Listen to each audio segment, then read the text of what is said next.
Yo guys, it's CF here. Welcome back to a brand new video. Welcome back to the channel. Today we are talking about Chelsea 1, Benfica 0. Chelsea get their first victory in the UEFA Champions League. Is this a game Chelsea now can start to kick on and get into a rhythm of things? Not just talking in the Champions League, but in all competitions, including the league. Is it? Well, let's get into the video before we do. As you can tell, I've got a big announcement. We are sponsored by KFC today. No, I'm joking. I wish, KFC sponsor me. Look, I had to order food. It's just right there. Deal with it for now. Before we do get into the video though, please like, subscribe, hit the bell notification so you're notified every time I load a video. Also, first link in the description is my second channel. Go and check out, very much appreciated. Without further ado, let's jump straight into the video. I keep nearly saying go and check out my streaming channel. I don't stream over on Kick at the moment, so I've not been plugging it. But if you want to go and check that out, go and check out on, different type of videos and whatnot. But now let's get into the video, guys. Chelsea then beat Benfica. Jose Mourinho's Benfica 1-0. Chelsea come away with the win. It's a game, but we deliver Benfica their second loss in 2 games in the Champions League. Chelsea get their first win at Stamford Bridge in their first home game in the Champions League for the first time in 3 years. It's a really good win. It's a really good win, and I'm going to explain the reasons why it's a really good win after we've gone through the game individually. So let's start off with the lineup, because the lineup, I've got my thoughts to say about the lineup. Look, I'm going to keep it a buck. Despite us getting a result, I'm going to keep it a buck after I've gone through the lineup. But Robert Sanchez in goal, Marc Cucurella left back, Gusto right back. I don't know who was inverted into midfielder, who wasn't, or whatnot, but they both seemed like they was inverted into midfield at points today too. So sometimes we only had 2 at the back, and it was Badiashile and Chalobah. They were the only 2 at times that were just playing as the defence. You know what I mean? In the midfield, with Enzo Fernandez Caicedo in the double pivot, Buonanotte in the 10, Pedro Neto out on the right, Garnacho on the left, and then Tyreek George the striker. Let me tell you this right here, right now. That lineup I've just described to you there, I'm sorry, it's just not a Champions League quality lineup.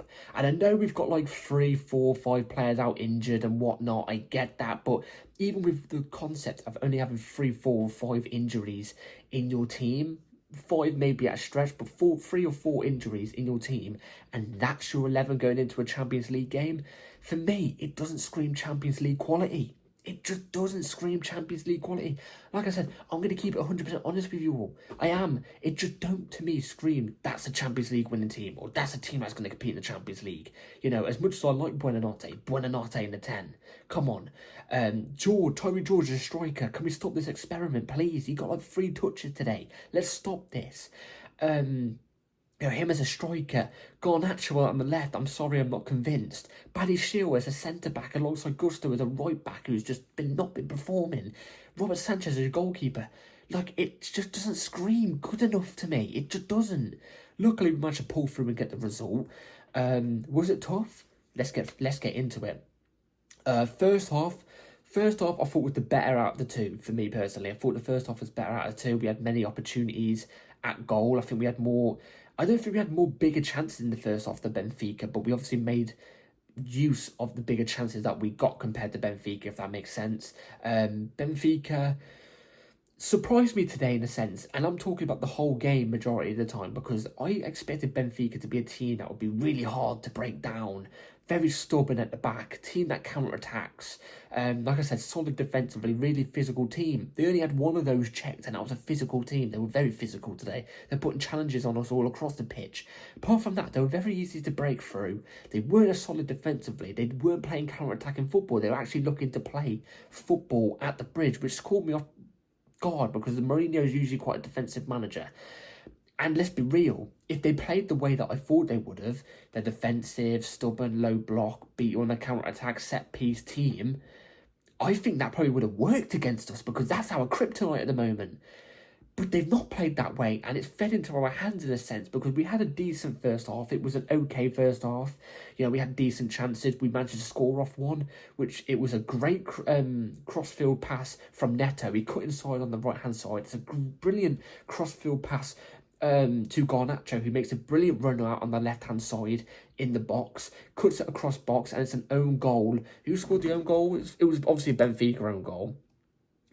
Someone called Rios in like the 20th minute scored an own goal. It was literally just a he ran into the ball, it just goes into the top left-hand corner and we score off that. That's our only goal. That's our goal and our only goal we scored today. This is what I'm saying, like, we didn't score. We created the opportunity, yes. We didn't score it, though. None of our players scored it. It was a great ball from Neto, like I said, and it's a great cross and run from Garnacho. But, I mean, I'm taking a goal whenever we can get a goal, even if it hits off a bum cheek or whatever. But, like, we didn't score it. I would prefer if we scored it. Torrey George runs in and gets a clip on or something. You know what I mean? Torrey George also had the second biggest opportunity in that first half. It was his first touch of the game. It was a cross on the left-hand side. I forgot who it was. It might have been Cucurella or Garnacho. I can't remember. It was a cross, a low cross into Torrey George. He took a touch and had to shoot real quick because the defender was closing him down. And it got on target, but it just wasn't in the corners. It was straight at the keeper. This is what I'm saying. If you had a striker there, maybe in that situation, a Mark Gu or a João Pedro might have buried that. But unlucky from Torrey George. But we played okay football in the first half. It wasn't anything too particularly great. It was just all possession-based, obviously. We kept the possession. We didn't play amazing a brand of football, I'll be honest. But we didn't panic. We didn't panic under the pressure. Second half, this is where we get into two tails of the half. I think the majority of the second half, Benfica came out of the woods a little bit. They started then putting us under pressure. They were pinning us into our own box, especially the last 15, 20 minutes of the game. They had us pinned. It was all Benfica. Like I said, we had the majority of the possession, 60% possession the whole game. Yeah, for the majority of the game. But those last 20 minutes, I would probably say Benfica probably had about 90% possession. They were pinning us. They were getting through our defence. I don't know how they didn't score some of the opportunities that they got.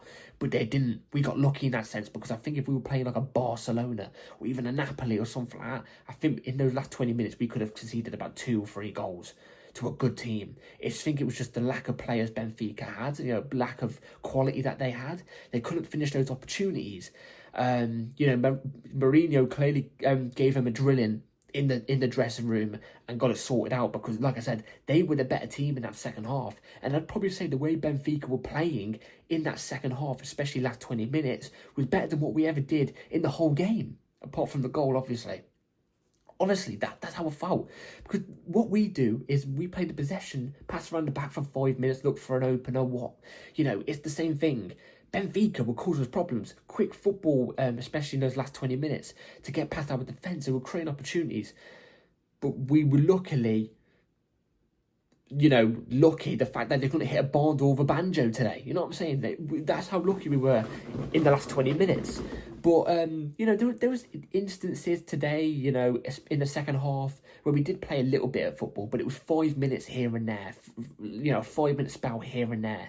You know what I mean? Like, not good enough. In that second half, I'm happy we've come away with a win, but that second half just doesn't convince me. It doesn't convince me. It doesn't make me look at this game and go, yeah, we're solid defensively, or we looked good going forward, or we can create more chances, or we could go toe-to-toe with other teams in Europe. It doesn't. This is a Benfica team that, yeah, they got a manager bounce, but there's still not enough there for me. You know what I mean? They still haven't got the quality as much as us. But either way, we got the result, 1-0. It's 3 points in the Champions League, if you know what I'm saying, league format. So, look, I mean, we'll take it. Hopefully we can kick on from here. I think this could be a big kicker. And I'll tell you the reason why in a second after I've named 3 players I thought I didn't do good enough, 3 players I thought I did well. 3 players I thought I did well. I thought Esteval, when he came off the bench, I was really annoyed he didn't start. But when he came off the bench, he made a big impact. My favourite moment of the game, apart from the goal, was when Esteval received the ball off from a corner. He was driving at Benfica players in the middle of the pitch, around the centre circle. And he dribbled past like 3 or 4 of them. He just lacked the final pass. It was around the 88th, 89th minute of the game. He just lacked the final pass. That final pass just wasn't there. But the way he just bobbed and weaved between 3 or 4 of them, that shows the quality that Esteval has. That's the type of players I love to see play football.